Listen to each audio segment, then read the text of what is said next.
Cette semaine, les enjeux climatiques étaient au cœur de 2 journées de débat à l'Hôtel de Ville de Paris. Maires de grandes villes du monde, associations, experts et juristes ont répondu à l'invitation de la maire Anne Hidalgo pour ce sommet dans le cadre du C40 dont elle est présidente depuis 2016. Représentant plus de 700 millions de citoyens et plus du quart de l'économie mondiale, les maires de la centaine de villes qui composent le C40 se sont engagés à atteindre les objectifs les plus ambitieux de l'accord de Paris au niveau local en inscrivant leur ville dans un processus de développement durable. Comme Yvonne Aki-Sawyer, maire de Freetown, la capitale de la Sierra Leone, qui a fait de l'environnement l'un de ses chevaux de bataille. Cela a été répété maintes et maintes fois. 70% des émissions mondiales proviennent des villes. Par conséquent, si nous pouvons nous attaquer au niveau des villes, nous aurons un très long chemin à faire pour résoudre le problème globalement. Du point de vue de Freetown, comme c'est le cas pour de nombreuses villes des pays en développement, nous sommes davantage victimes de l'évolution du climat mondial. Mais nous créons également notre propre tragédie si nous ne changeons pas nos actions. Une prise de conscience qui concerne l'ensemble des métropoles mondiales, y compris dans les pays développés où la solution passe aussi par l'éducation, comme nous l'explique la maire de Charlotte aux États-Unis.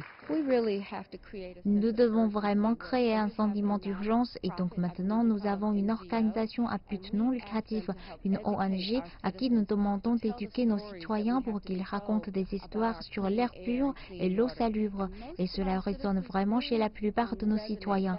L'eau propre est une matière première très importante et c'est donc là que nous commençons. Après New York et Mexico, c'est donc Paris qui organisait la 3e édition de la conférence annuelle Women for Climate, un programme de promotion et d'accompagnement de jeunes femmes entrepreneurs engagées en faveur de la transition écologique. Les femmes doivent être sur le devant de la scène parce que nous représentons plus de 50% de la population et sommes souvent les plus vulnérables et les nombreuses personnes qui souffrent directement. Donc il faut amener les femmes autour de la table, mais aussi les entrepreneurs, car il s'agit d'une nouvelle économie, l'économie verte. Il est important que cela concerne les entreprises aussi bien que les femmes, car nous allons avoir besoin de nouvelles idées, de nouvelles entreprises pour nous aider à mettre en œuvre les changements que nous souhaitons voir.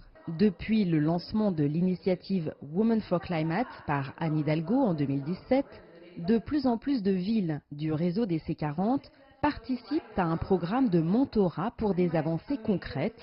Liliana Jaramillo, qui a fondé Nativus, une start-up qui cherche à créer des infrastructures vertes avec des plantes indigènes dans la capitale équatorienne, est l'une des bénéficiaires de ce programme.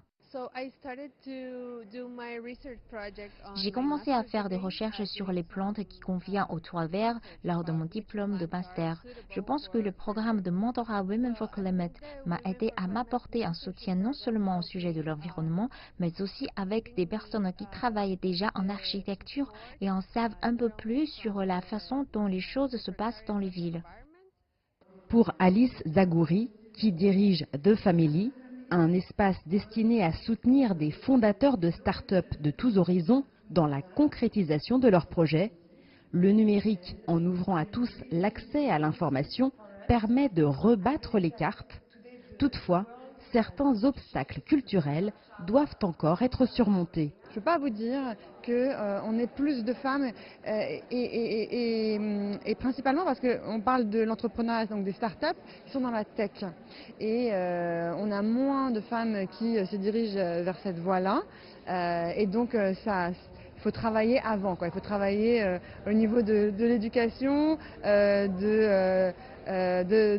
d'encourager les filles à fantasmer le champ des possibles en fait, en empruntant la voie de la tech.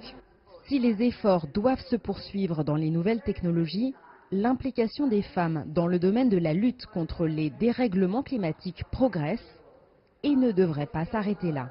La plupart de nos ONG sont dirigées par des femmes et nous collaborons davantage. Nous avons une vision de notre ville et nous constatons que le leadership des femmes s'intensifie et adhère vraiment à l'idée que nous pouvons changer le monde. 3 ans après l'accord de Paris, l'urgence climatique et la nécessité d'y remédier se font toujours plus pressantes. Dans cette perspective, l'engagement des femmes dans les villes, en addition aux politiques publiques, pourra faire la différence pour penser le changement et peut-être sauver la planète. Jade Charles, CGTN, Paris.